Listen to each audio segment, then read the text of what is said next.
Hey guys, continuing on a little bit with physics, because I've been thinking about it in terms of symmetry and how we've been talking about asymmetry in terms of our philosophy with people like Nick Land and the group of Denon and things like that. So we know in physics we have we have protons, neutrons, and electrons.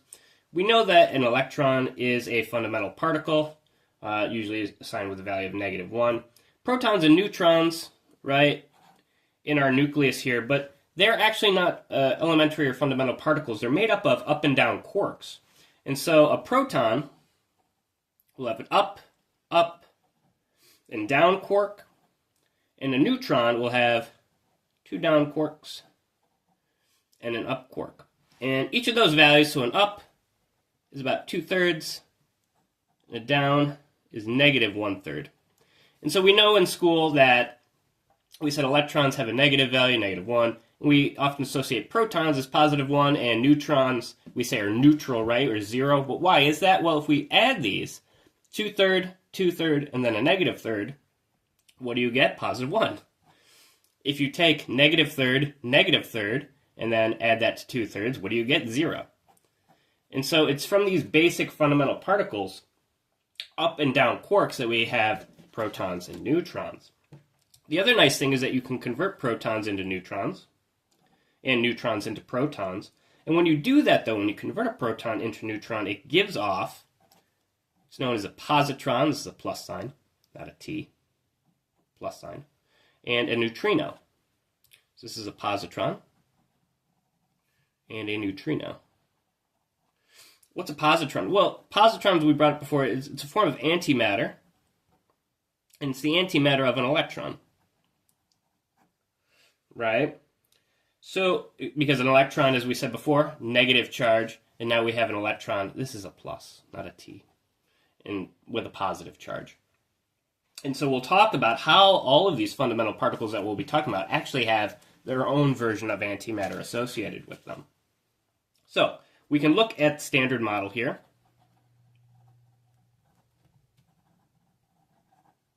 Of elementary particles. And so we have the up that we just mentioned above. And to the right, you're going to get more basic elements, but they're heavier in this sense. So you have the charm, and then you have the top. Next one, you have the down that we mentioned before, and heavier to that, you have the strange, and then the bottom. And these are all your quarks. I'm going to write it here. And where do we get quarks from? Of course, you get that from James Joyce. Finnegan's Wake, right? 3 quarks for muster mark. And these all have their distinct flavors, as they're known as. They're just difference between them. They call them flavors. I don't know why. It's just a fun little way to convey that. Now, the reason they had 3 quarks for muster mark in James Joyce is because, not why they had it in James Joyce, but why they used quarks is because at the time they only discovered 3 quarks. At the time. Excuse me, I'm still a little sick. But they had 3 quarks discovered at the time, so it made sense. Like, 3 quarks for muster mark. Let's just call them quarks, these elementary particles. But also below them you have the electrons that we mentioned. We mentioned that an electron was an elementary particle. So below these you have the electron, and then heavier to that you have the muon, and then you have the tau. And these are electrons. Electrons. And then below that you have your neutrinos for each of them. So you have the neutrino for the electron, neutrino, muon, neutrino for the tau. And these are your neutrinos. And your electrons and neutrinos, that group are known as leptons. Okay. Now, in our final column over here, we essentially have our gauge bosons. So you have a photon. Remember, we talked about photons before, linked to light electromagnetism. This is a photon. That relates to electromagnetism that we talked about. You also have a gluon. That links to the strong nuclear force.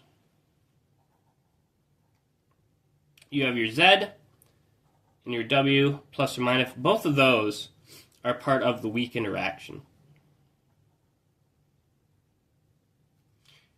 And these all, again, are your gauge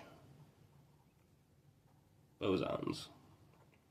And then way over here, you also have the Higgs boson. I'm going to mark that separately because the Higgs boson is kind of on its own in a way. But what are these gauge bosons? These are your force carriers. Excuse me again. Still a little sick. So the force carriers. Well, what do we mean by force carriers? We have to remember that in physics, there are 4 fundamental forces. You have the force of gravity. You have the electromagnetic, remember, linked to light that we mentioned before. You have your weak interaction. And you have your strong nuclear force. And related all of those to those. So the photon is linked to electromagnetism. The gluon is linked to the strong nuclear force. And the Z and the W is linked to the weak interaction. And we'll be talking more. We already talked about electromagnetism quite a bit. We're going to be talking with SU3 and SU2 about the weak and strong nuclear force. But what about gravity? Why isn't gravity represented here? Well, we believe that there's something called a graviton.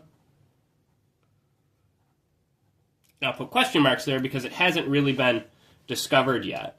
But we believe that there will be a graviton that will be that kind of force carrier. So all 12 of these fundamental elementary particles have antiparticles as well. Okay? And so we mentioned a good example of that with, remember, the electron, right? And then the anti-particle of that would be E with a plus value, and that's just a positron. And we mentioned this in our last video, kind of near the end, is referencing the Sea of Dirac with Neon Genesis Evangelion. And it was actually Paul Dirac who kind of went farther with this and kind of discovered, as it were, this idea of antimatter. And let me get a new page here. Running near the bottom of the page. But it was believed that when the universe came into existence, essentially you had matter and antimatter, right? And so these annihilated each other after the Big Bang, and that led, of course, to, like, it left energy, stars, and galaxies behind. But there's a problem here. And this is the problem of symmetry, because, let's say the problem of symmetry. Why is there a problem? Well, you can guess. If there's more matter than antimatter when the Big Bang, right, should have made equal amounts. There should have been equal amounts of matter and antimatter. And had that occurred, right, there would have been nothing left but radiation. But, right, here we are, right, we exist. Matter fundamentally exists. So there must have been an imbalance of matter and antimatter, otherwise we wouldn't be here. And so our existence is based kind of on an asymmetry of matter and antimatter. And so the standard physics can't explain the imbalance, since the standard model that we just mentioned is symmetrical.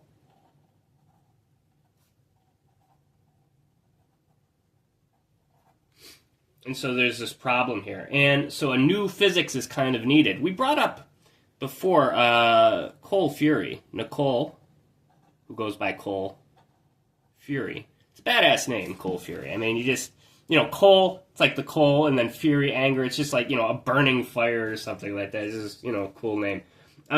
But she's trying to use octonions in a form of, like, symmetry breaking, and applying it to the SU3, SU2, and U1 model. And these rely upon, of course, matrices. These are our matrices and basic operators. But what she's doing is that, remember, we have real numbers Real numbers are things just, 1, 2, 3, 4, common things we use every day. We have complex numbers. Complex numbers relate to quantum physics. We talked about complex numbers, right? That's the use of I. A lot of times, complex numbers, you're incorporating I in some way. And this is in 2D space. Now, after that, you have the quaternions. And the quaternions are used a lot in special relativity. Oops.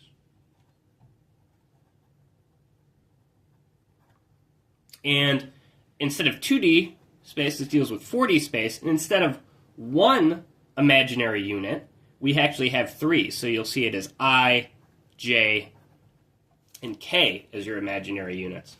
And then finally you have the octonions, which is in 8 dimensions. But currently nothing's been done with octonions since they've been discovered, and so Cohl's trying to find a way to incorporate octonions kind of into this model, and maybe it'll open it up a bit, and we can get more, as we noted with Deleuze, right? We want infinite potentiality, more probability, more things that are possible in that sense. And to land, that links back to, of course, a sense of entropy, as we talked about before. More microstates, right? More difference, endless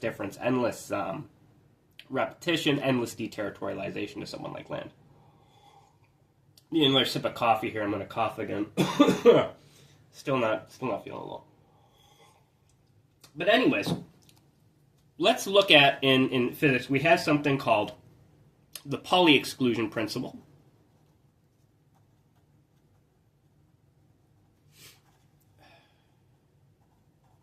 And the Pauli Exclusion Principle states that two fundamental particles, I'm going to say two fundamental particles, just parts, they cannot be in the same quantum state. And you may be thinking, wait, we just showed two things in the same quantum state, didn't we? Right? Because we looked before at the proton. What did the proton have? An up quark and another up quark, and then a down one. Well, there's two up quarks. How does that happen? That they're in the same quantum state? It's like, no, they're not. And the reason, oh goodness, the reason for that is because there's a difference in what is known as color, and that's a part of QCD, quantum chromodynamics, and that's given over again to the strong interaction, and we linked that before with things like gluons. Well, what is color in this sense? So if I have this proton here, so I have an up, up, up, down, they associate them with like a red, green, and a blue. So you can say it's up but it's red, it's up but it's green, it's now different. So you associate different colors with this. And I often think of this mnemonically. Both SU2 and SU3 I've often related back to Radiohead and their album In Rainbows, because in there you have a song called Videotape. I'll link them in the description by Radiohead from In Rainbows. And they also have a song called Down is the New Up. Again, this is just a mnemonic device for me, but this is from In Rainbows. But I like it because, in Rainbows, we've been talking about rainbows, how it links to light, and like we talked about Lucifer and things like that. In Videotape, he constantly has it, in red, blue, green, and red, blue, green, and then down is the new up. That's changing, ups and downs and stuff like that. Kind of like we did converting protons into neutrons, and changing that spin up to down.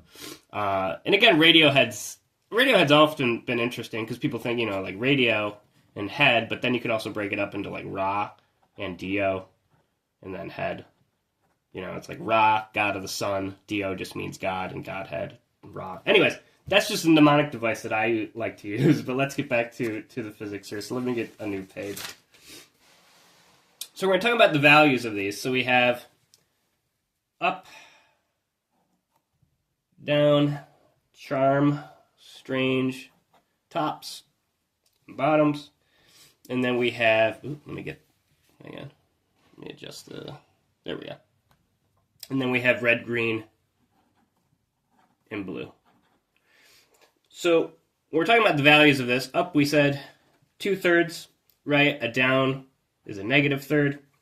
And you get the same thing for charm, 2/3, strange, negative third, top 2/3, bottom negative third. And you find that the differences between these all are positive 1. Okay? And if I look at something like, say, I look at the neutrino electron and then compare that to an electron, neutrino electron is 0, and then electron, right, is just negative 1. The difference between that, of course, is positive 1. So there's always this difference of 1 to change them. So to change between a proton and a neutron, right, we're essentially talking about flipping states here.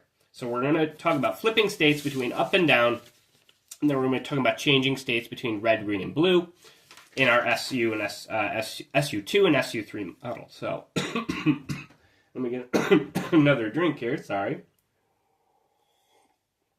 I know that coughing is probably off-putting to some people. I apologize. All right, so when we're flipping between up and down, we're going to flip between these states. That's going to be tied to the weak interaction, and that's going to be our SU2. And when we're changing between colors, or red, green, blue, as Tom York likes to say, that's going to be linked to the strong force. And again, we tied that to QCD, quantum chromodynamics. And again, the strong force we said was tied to things like gluons as well. And that's going to be linked to the SU3 system. And so as you can imagine, SU2 and SU3 are going to rely upon matrices.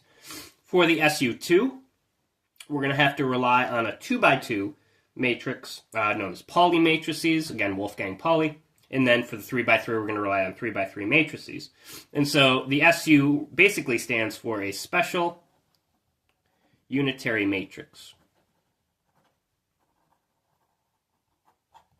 Okay, that's what the SU stands for. So what is that? So say I have a matrix. I'm going to stick with 2x2s. So you get A, B, C, D. Simple enough, right? I need the determinant. A special unitary matrix is basically where the determinant is equal to plus or minus 1. Okay? And where the trace matrix is equal to 0. What does that mean? Okay, so let's do the determinant first. So the determinant you convey like this. You just put straight lines over the matrix like that. So that's your determinant. And so we're going to have determinant of, same thing, A, B, C, D. We're just going to stick to this 2x2. That is just equal to AD minus BC. And we said that has to equal plus or minus 1. Okay? So you just go across. So you have A, D, multiply that, and then minus that by multiplying B and C together. And that has to be plus or minus 1. And then we said the trace matrix, I'll just say trace M.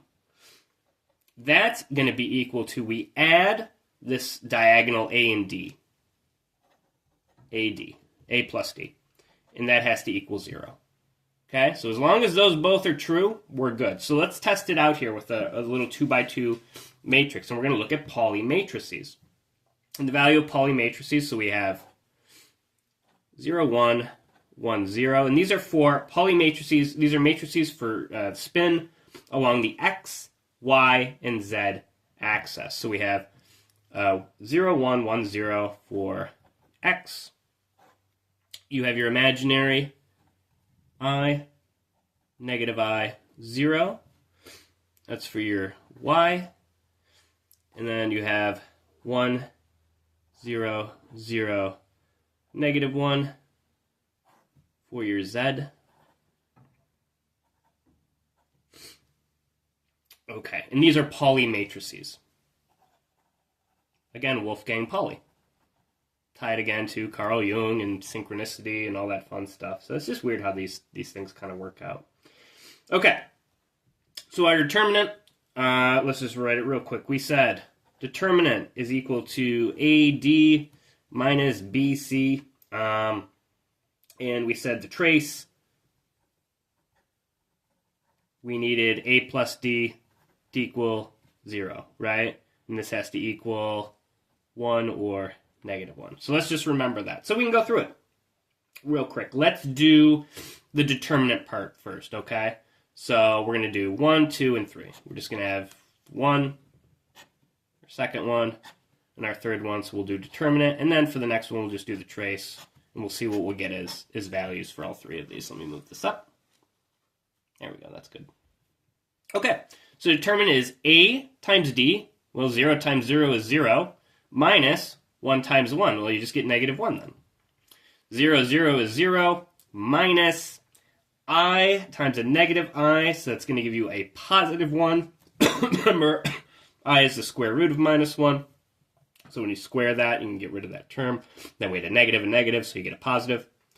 Then you have 1 times -1 is -1 minus 0. Well, that's just -1. So good. The determinant worked out. We have a -1 or +1 value. So far, so good. The next is our trace, which is just a plus d. So what's 0 plus 0? 0. What's 0 plus 0? 0. What's 1 minus 1? 0. Did everything work out? Yeah. So this all fulfills, these Pauli matrices, fulfills the special unitary matrix. So this helps us convert ups to downs, okay? And we're going to use this 2 by 2 matrix to do that for our SU2. So far, so good. Everything worked out. Great.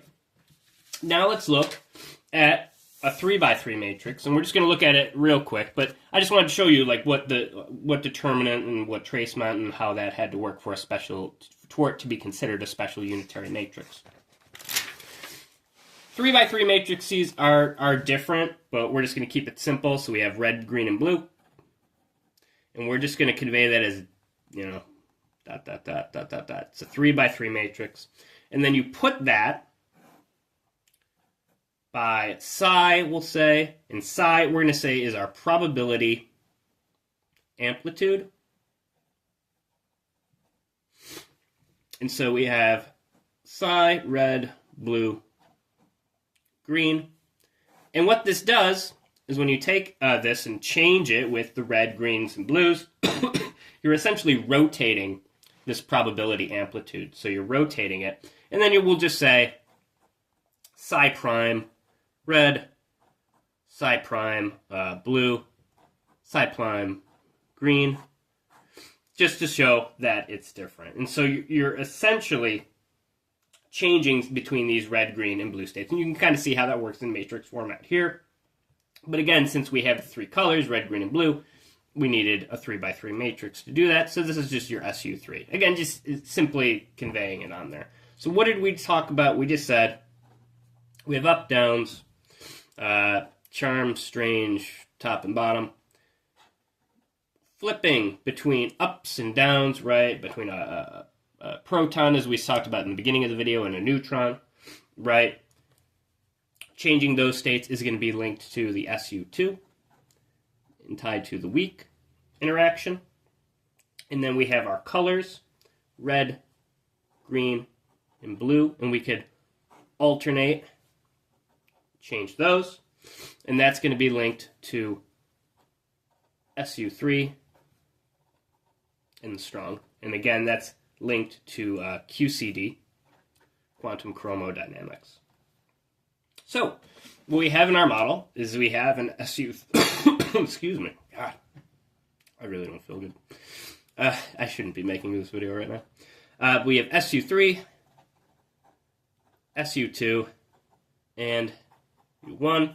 So SU3, strong. SU2 is related to the weak. So remember, we had our 4 forces, right?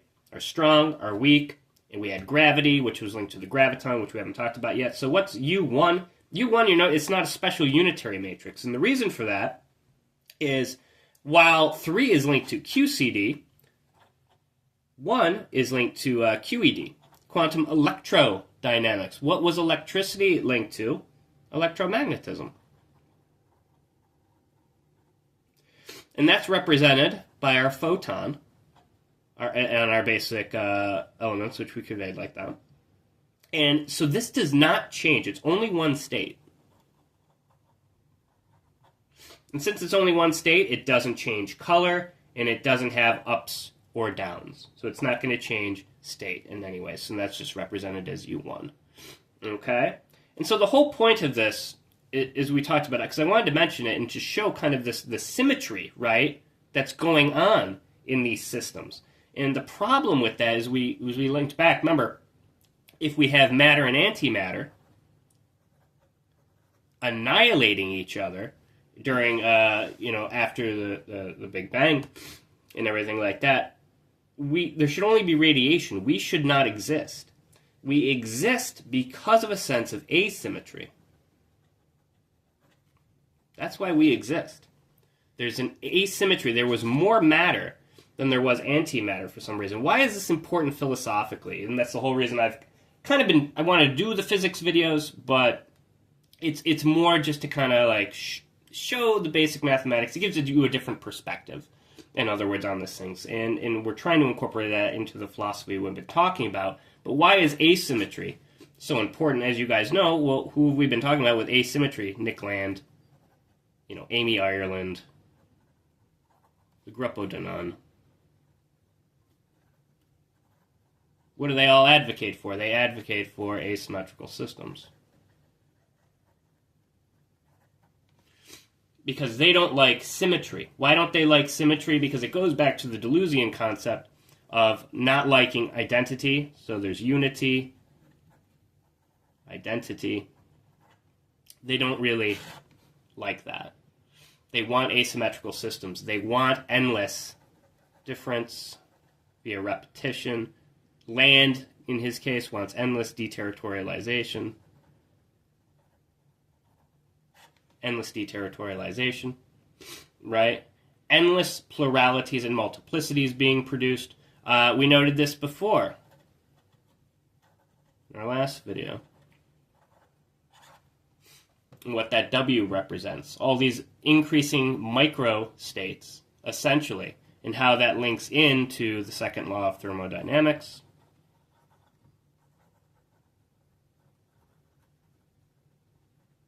Right? And how that's very, very important in Land's philosophy, and that's evolution itself. Things are just going to naturally become more complex as time goes on. And so he constantly ties it to this asymmetrical system, which again is kind of problematic in terms of the standard model, because as we showed with SU2 and SU3, they adhere to a sense of symmetry. And I just want to add in briefly here, a link to the deterritorialization process in Land's philosophy, remember, is this kind of swarming, right, of insects, or as we saw with Trakel's rats, right? So this multiplicity, swarming of creatures producing these endless differences and pluralities. It's interesting because in our last video, we, of course, linked light, the god of the sun, to Apollo. And Apollo sometimes is linked to Apollyon. And so Apollyon, a user had mentioned Apollyon in our previous video, and that references Revelation 9:11, which states, "And they had a king over them, which is the angel of the bottomless pit, whose name in Hebrew tongue is Abaddon, but in the Greek tongue hath his name Apollyon." So Abaddon essentially means a sense of destruction. And again, he is associated often with locusts. And this sense of destruction, of course, is necessary part of the deterritorialization process. We talked about that specifically in alchemy with Solve et Coagula, right? To kind of dissolve and coagulate and bring things together. So this deterritorialization and reterritorialization process as well. So somebody had mentioned Abaddon by the name Apollyon in the comment section in our last video, and so I just thought to kind of mention that because we've been talking about Apollo, links to, of course, light, and we talked about Lucifer and the rainbow and stuff like that, and how that links kind of to Abaddon in the sense of deterritorialization and the swarming of multiplicities and pluralities in that sense. So just kind of wanted to give a shout out to the user who mentioned that.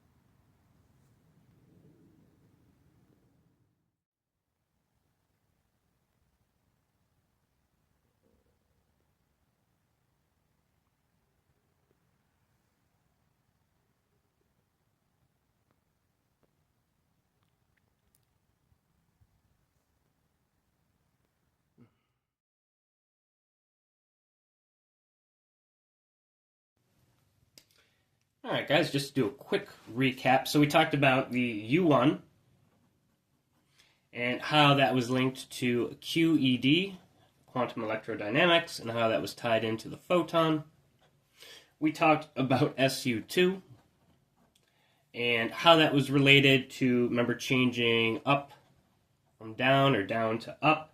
And these were the flavors. And so that's actually known as QFD, quantum flavor dynamics, because when you change up from down, you're changing the flavor of the quark. And then you have SU3, which we said was QCD, quantum chromodynamics.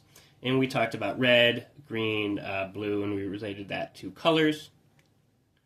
And the SU2 is a 2x2 matrix. SU3 is a 3x3 matrix in terms of symmetry. But what about, we're going to talk about a little bit here, symmetry breaking.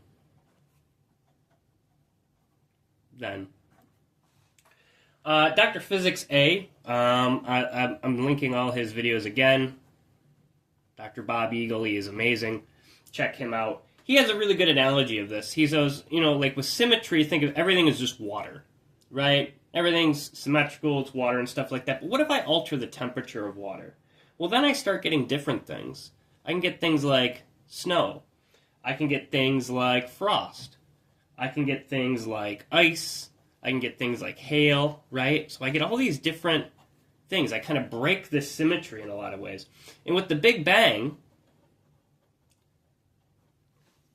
we had essentially all these forces unified.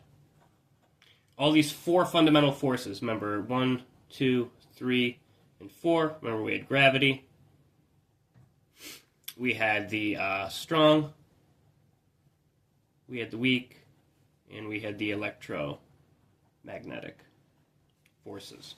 But all these forces were kind of unified at one point. But as time, kind of went on, they separated from themselves. So we had something like the gravitational. Time would pass, and you get something like the strong. Then more time would pass, and you got the weak. Then more time would pass, right, and you got the electromagnetic, blah, blah, blah. But you got this kind of separation, similar to water into snow, frost, ice, and hail, with all these different kind of relative strengths. And so, in a way, it's weird, because all of these four, were once one.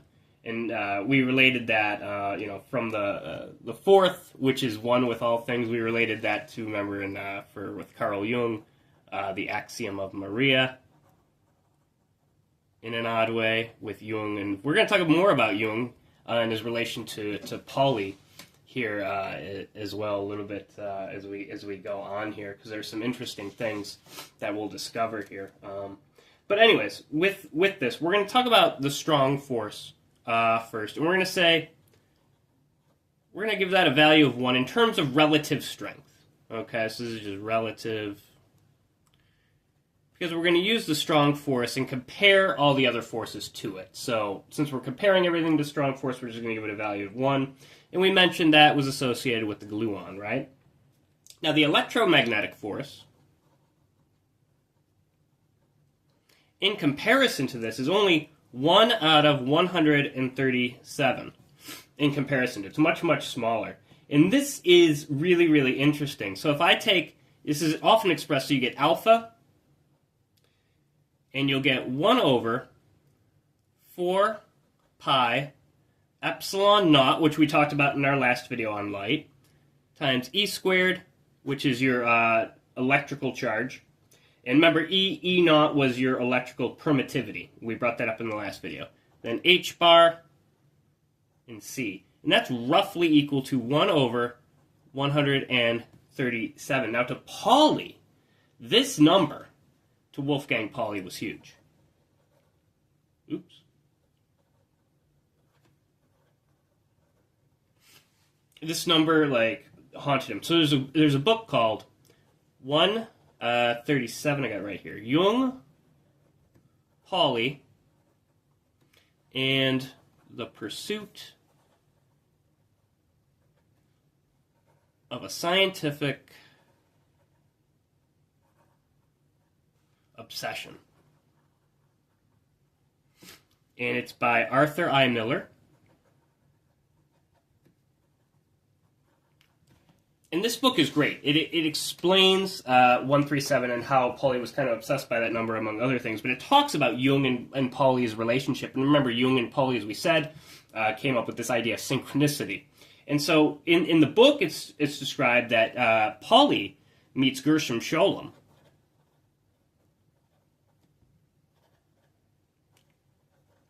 And we talked about Gershom Scholem before on this channel, linked to his book on Jewish mysticism and his talks on the his concepts of the Kabbalah. And it was Gershom Scholem that told Pauli, essentially, that Kabbalah is represented by 4 letters in Hebrew, and those letters, when added together, well, they equal 137. And so there was this obsession with the Kabbalah with Pauli going on. And Pauli himself, he died in a hospital, and the room number, you can guess, was 137, which is really, really odd. So there was this constant obsession with the number 137 for Pauli and the Kabbalah, and that led into Jung and alchemy and Hermeticism. And so it's a really, really good book, and I have to recommend it. For our purposes, 137 is kind of interesting, though, as well, because if I add 1, 3, and 7, you get 11. And 11, as we said, is linked to Abrahadabra. We also linked it with Apollo 11, landing the mission where man finally made it to the moon and kind of unified in that way. And then, of course, Apollo, we linked back to Apollyon by our user and Abaddon and things like that. So it just is weird seeing all these weird little connections. Coincidences, sure, but, it's fun to kind of, fun for me at least, to kind of correlate all these things. Alright, so let's get me a new page, because I just went on and on about that. Oh, and also, before I move on, sorry.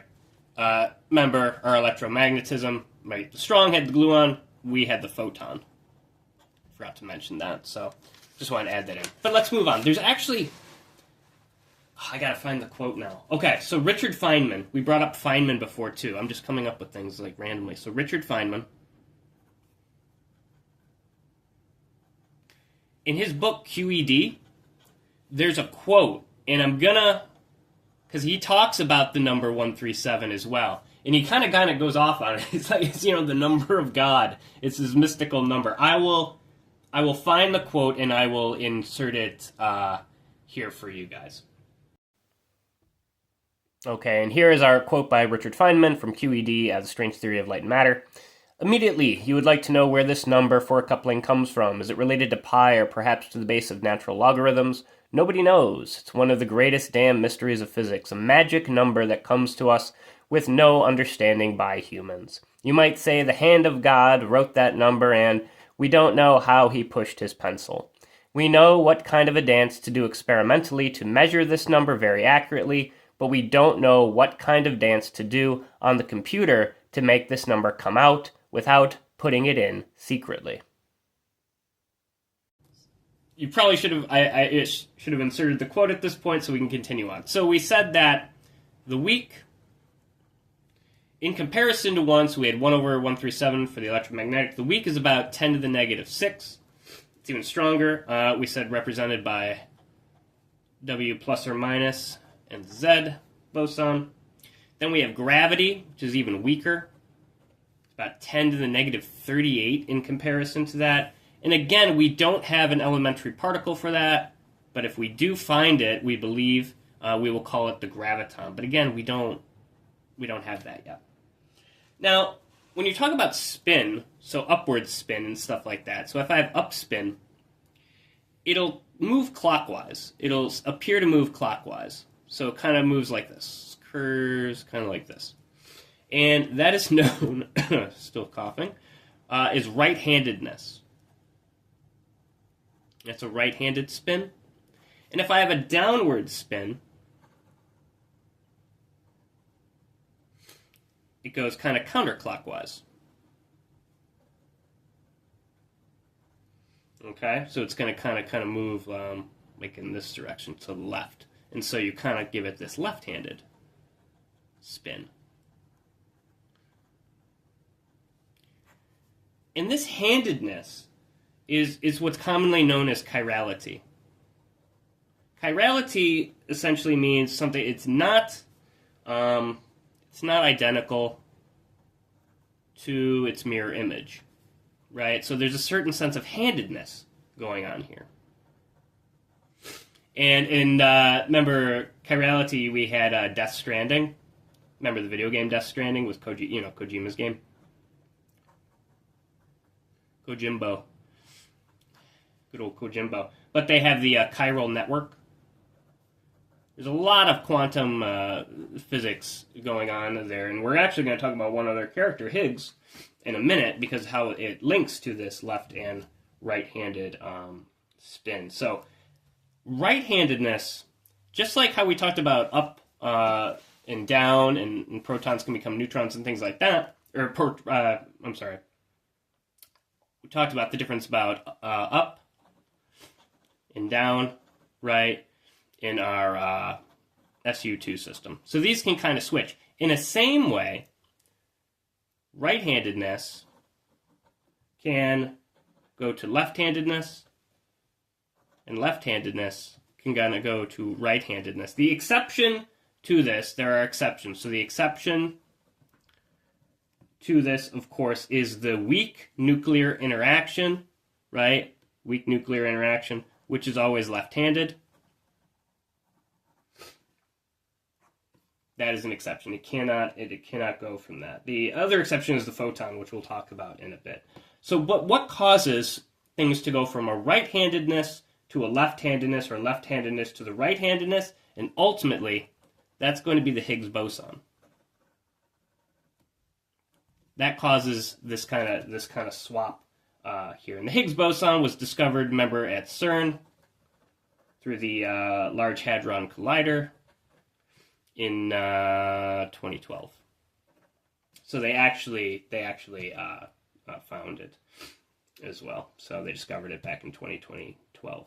Remember Troy Baker played the character Higgs, and named stuff, the particle of God that permeates all existence and all stuff like that. So Higgs, what does Higgs do? Higgs, it gives mass to other fundamental particles, and it gives it that mass. How does it? And that mass, of course, allows matter to form, I should say, which allows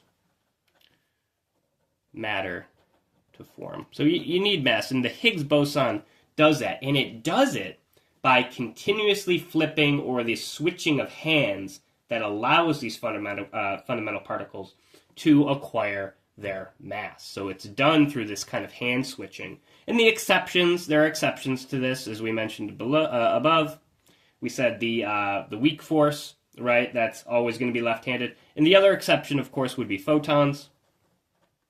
Because photons, why? Well, they're always confined to one state, as we mentioned before, right? They're in that, excuse me, they're in that U1, right? They're not in SU2 or SU3. They're also massless. They have no mass. And so they're forever left-handed. Maybe, I just thought about this, maybe that's why, I went to Catholic school for the first 2 years of my life, and I was born a lefty. And so they don't let you write with your left hand. That's why I write with my right hand now. So maybe that's why, we associate Lucifer with light and thus photons, and he is forever, kind of left-handed in this sense. So maybe that's why they don't like it. Now the real question is, photons, though, while they're massless, they still have energy.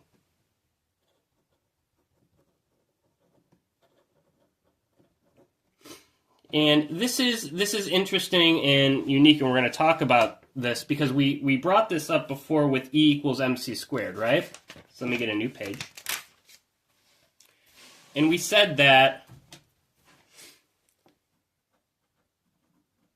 so if something's massless, how does it have energy? Because if the mass is 0, this goes to 0, and then energy goes to 0, right? You would get, that doesn't, for a photon, that doesn't make sense, though. So it doesn't have mass, but it has energy. And the reason for that is because E equals mc squared is really E equals, we'll say gamma, because we use gamma as our photon, c squared. And what is gamma? Well, gamma goes back to our Lorentz transformation. 1 over the square root of 1 minus v squared over c squared. Now, excuse me. In our state, for a photon, v squared is always going to be the speed of light. It's moving at the speed of light. And so what happens is, we also know that energy is Planck's constant times the frequency. But if v squared is equal to c squared, then you're essentially going to get 1 divided by 0. And 1 divided by 0 is infinity. And so the energy, in a sense, becomes infinity times 0 times c squared. And this infinity times 0 mathematically is undefined. We don't have a definition for it. However, it is not equal to 0. It is not equal to 0. And so, this massless object, this photon, can still have energy because of this going to infinity in the denominator here. And that is essentially undefined, but it is not equal to 0. Now, we also talked about in special relativity. So in special relativity, I don't know if we didn't bring up this equation yet, but watch. You're going to have c squared, p squared, plus m squared, c to the 4th. So E is equal to c squared, square root of c squared, p squared, plus m squared, c squared. Now, we talked in our last video, or not our last video, our first video, actually, we did this in, where we had our relative mass equal to our rest mass over the square root of 1 minus v squared over c squared. And from that, we derived E equals mc squared. And the reason for that is, if I have energy here, graph this, say we have energy, and here, this is 0, and we'll graph this as p. If p is equal to 0, I still have some space here, okay? So there's still energy. There is still energy when p equals 0. And this is known as your rest mass. This is what rest mass actually comes down to. And so let's look back at this equation. If we have E equals square root c squared, p squared, plus m squared, c to the 4th. So let's look at this in terms of rest mass, okay? Because this is where we got E equals mc squared. We derived it with respect to rest mass. So if the rest mass is 0, right? Or p is 0, I'm sorry. P is 0, then all of this goes to 0. Let me move up so you can see. All of this goes to 0. So then you're just left with the square root m squared c to the 4th. Well, that's just E equals mc squared. So that makes sense, because that's how we derived it with rest mass. But what about a photon? Let's do it. Let's look at it with respect to a photon now. Sorry, turning these pages is harder sometimes than doing the equations.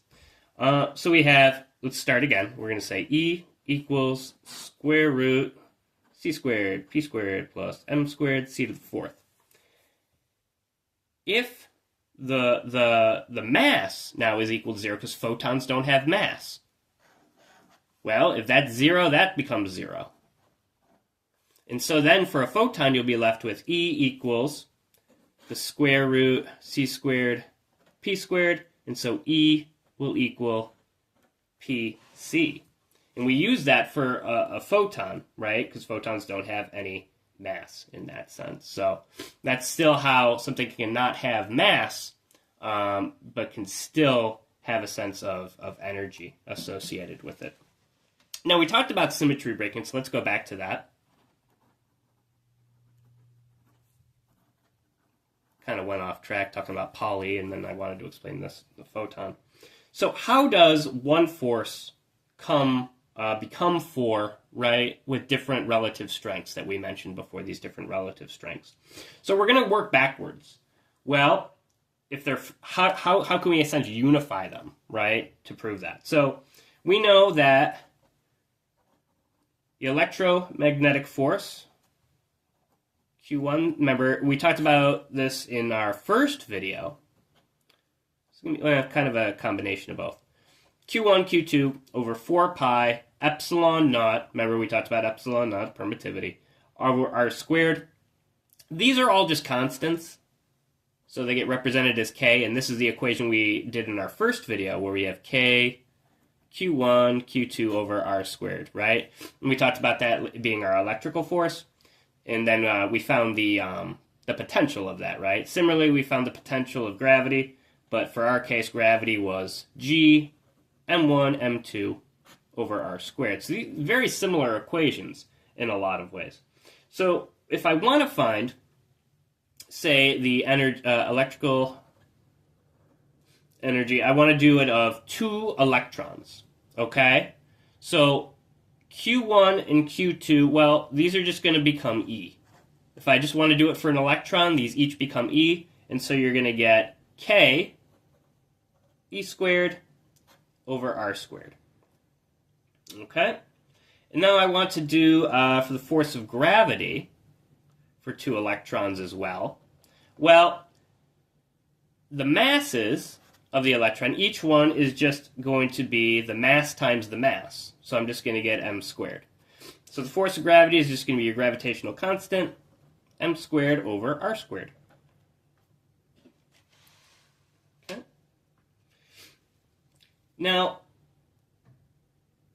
I know that, let me do a separate little column here. We kind of did this with black holes before, but P equals h bar, or Planck's constant, I'm sorry, over lambda, which is the wavelength. And remember we linked that sort of equal to that wavelength when we talked about black holes to like the radius, when we were talking about the Schwarzschild radius and things like that. And so I could say, excuse me, and then we know E equals PC, as we brought about in when we were talking about the photon, right? And so that will equal, since I know P is h over r, I can say that, swap this P with h over r, so I can get h, bring over the c, over r, is equal to energy. I also know that energy equals mass times the speed of light squared. And if I solve for mass, I know that that is over energy, c squared, but that's going to be hc over r c squared, and then those c's cancel out, so you just get h over rc. So the mass is equal to h over rc. So I'm going to take this mass and this mass, and I'm going to swap this with this term. So you're going to get, let me just do it here real quick. You're going to get force of gravity. You're going to get equal to, okay, so we have g over r squared, and then we're just going to multiply that. Well, it's m squared, so it's going to be h squared, r squared, c squared, and so that's going to equal g h squared over r to the 4th c squared. And we'll just say Fg equals that.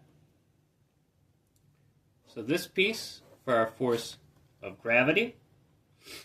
And then we had above our electrical force right here. So we're going to set both of these, excuse me again, equal to each other. So I'm going to do Ke squared over r squared equals gh squared over r to the 4th c squared. And I want to solve this with respect to r. So you're going to divide by Ke squared on that side. you'll have to divide by that. So these will cancel out. You'll be left with r squared equals g h squared over k e squared c squared. And so if I want to find for r, you just take the square root of that. But these are all, we have the gravitational constant. Let me make sure I'm on here. We have the gravitational constant. We have Planck's constant. This k we just mentioned are constants from before, 4 pi and our epsilon naught. And then we have c squared. So all of these are constants. And if you solve for r, you get it that r equals, it's close to 10 to the negative 33 meters. So when r is this distance apart, the gravitational and electrical force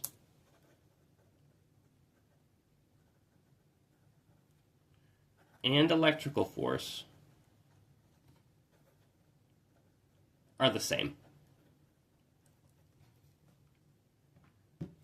And so what does this show? It relates back, so we could show how when it's at this size, they're essentially the same. Well, what does the Big Bang tell us? What do we know about the Big Bang?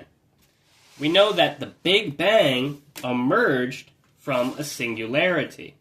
And so that singularity, if we go back far enough to when things are very, very small, that 10 to the negative 33, it's extremely, extremely small, and that was when the gravitational electrical force was the same. So for the Big Bang, right, it grew from this singularity. And so the singularity, it's a point, you could say a point of infinite density, space-time breaks down at that point,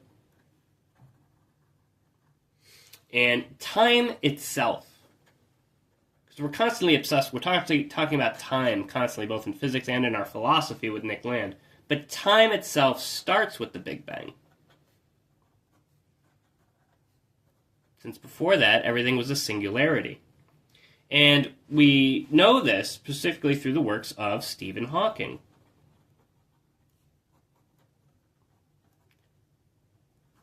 Who we talked about before. But if you watch the, there was a good movie, the trailer. If you watch the trailer for The Theory of Everything, I'll put a link to it, the movie.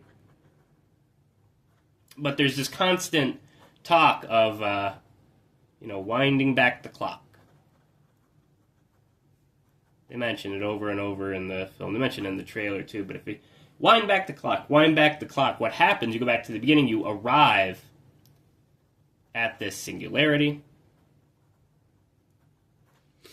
Right? So kind of all of these forces, you got the electromagnetic, you got the strong, you got the weak, then you have gravity and stuff like that, and they all kind of emerge at this singularity, from this singularity. And so that's kind of the idea, is that while we have all of these four fundamental forces, and they're so different in relative strength, they kind of go back to this singularity if we wind back the clock far enough, where time itself starts with the Big Bang. And so I thought that was important, because we've been talking, as I said, so much about time, and how, time, to Nick Land, right, time is the horizon for philosophy. And if you go back far enough, you arrive at this singularity, which is interesting, because to Land's philosophy, as we go down this accelerative road, we'll eventually hit a singularity with AI and stuff like that. So kind of like a different perspective. You wind back or you wind forward, but the singularity seems to be key to both systems there. So I thought that was interesting, and I thought to mention it. Hey guys, just some concluding thoughts here for finishing off our video. So we talked about quarks, and there's a couple different quark combinations you can do, and you get different names and things like that. So if you have 3 quarks combined, like things like protons and neutrons combined, that's going to be known as baryon. And if you have 2 quarks combined, that is essentially going to be a quark and an antiquark. So an example of that might be like a pion. And remember, there are 6 quarks, right? And if you give each of them like an antiquark, that's 36 different combinations, possibly, that arise. So pion's just one of them. But if you have 2 quark combos, those are known as mesons. And baryon and mesons are 2 groups of hadrons, from hadrons. So the hadrons, 2 groups, are the baryons and the mesons. So sometimes you'll see words like that, and just wanted to define that real quick. Our quarks: up, charm, top, down, strange, and bottom. These are our quarks. And these are all fermions. And so you'll see the word fermion, and that's essentially what it's associating with. So, to summarize, what have we really talked about in our standard model? Is that we have 3 of the 4 forces unified. We still are lacking gravity. So we're missing gravity for a theory of everything. So we're unable to incorporate Einstein's general relativity. That's what that's really in reference to.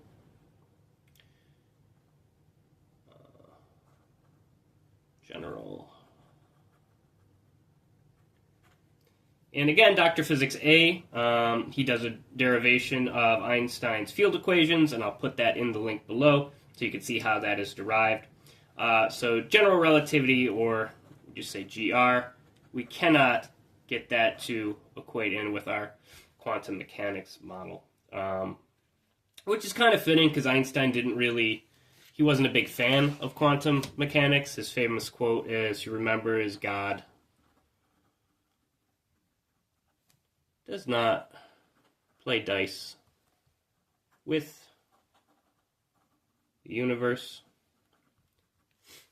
Right. And Niels Bohr came back, and Einstein stopped telling God what to do. But again, general theory of relativity, right? It accounts for acceleration, unlike special relativity, as we mentioned before. And in general relativity, remember, the mass of an object warps space-time, and it's that warped and curvature in space-time that tells that mass how to essentially move. Einstein didn't like things like entanglement or spooky action at distance. He also didn't like the instantaneous wave function collapse. So remember, with wave functions, we have superposition. There's still potential of them. There's multiple possibilities for them to become something.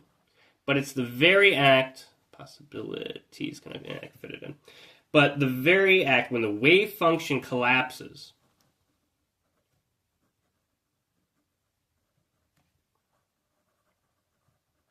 and it collapses by the very act of observing, or observation, right? And so observation, it forces that quantum system from a superposition into a single definitive state.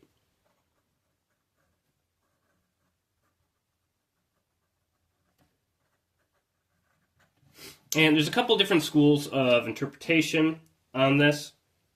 So you have the Copenhagen interpretation, right? As proposed by Niels Bohr, of course, and Heisenberg and people like that, where the collapse is real. Right? The wave function it really does collapse. There's also Hugh Everett III,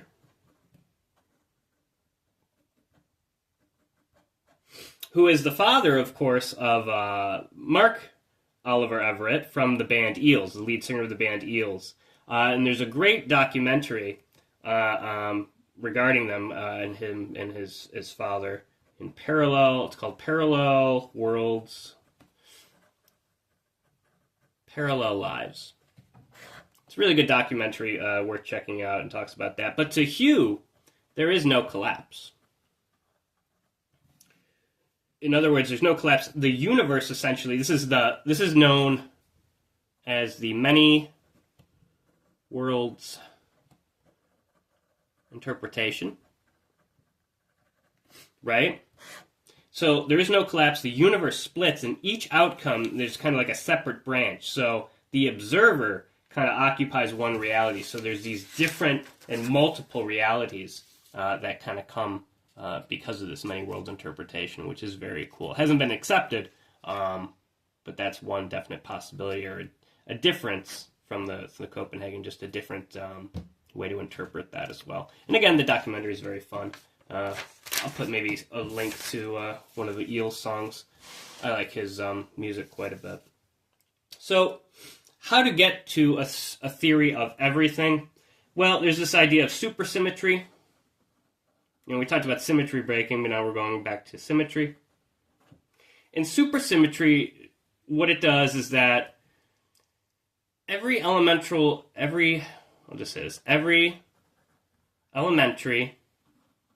particle, it has a heavier superpartner that it pairs with. So, like, bosons pair with fermions, and then fermions, obviously, compare with bosons. That's kind of interesting, too, when we think about it in terms of syzygies, right, on like Land's numogram or something like that, these two things pairing up together in an odd way. But that's essentially what supersymmetry is. So we used to have string theory on its own, and that only incorporated, though, bosons. And so when we talk about string theory now, what you're essentially mentioning is superstring theory, and this is where this comes in.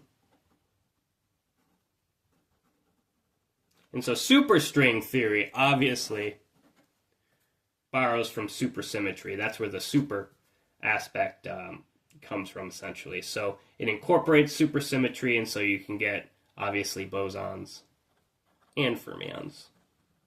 Oops. Okay. But no superpartners have been detected yet by the Large Hadron Collider. And that could be just a limitation in technology as well. So maybe as technology evolves on, we might be able to detect that. The same thing goes for the grand unified theory.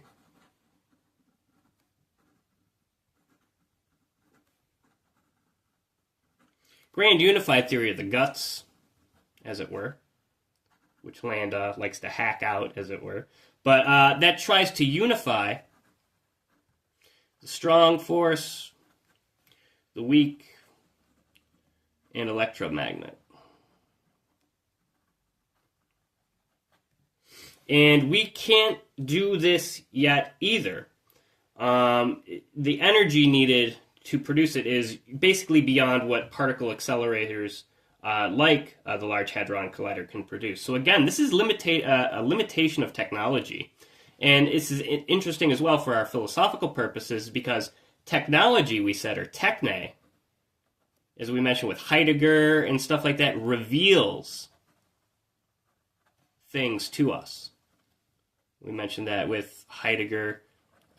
We talked about that in relation to Jason Giorgiani, the Promethean Revolution. So techne kind of reveals things to us. And technology is a part of techne. It's a limited part. That's why Giorgiani, again, wants to do the spectral revolution to incorporate more of techne. Again, going back to the paranormal, which is interesting as well, because we talked about Carl Jung and Pauli and parapsychology from their idea of synchronicity. And so that's why I'm kind of showing these things here.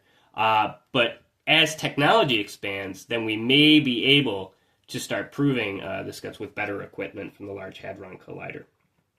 So I think that's just kind of interesting, seeing how we're kind of still limited by technology, and as our technology expands, maybe we'll learn more about things. But this video has gone on far enough, so I hope you enjoyed this the physics series. So I had, basic physics for the beginner, more basic physics for the beginner, and even more basic physics for the beginner. So this is kind of the trinity to end our playlist on that. But I did want to show the the mathematics kind of behind it, the science, and incorporate that into our philosophy and how there are a lot of similarities and differences there in terms of symmetry, what we just said here in terms of technology limiting our perspectives, and all the other things we've talked about in this playlist. So I hope you've enjoyed, and thanks so much for watching.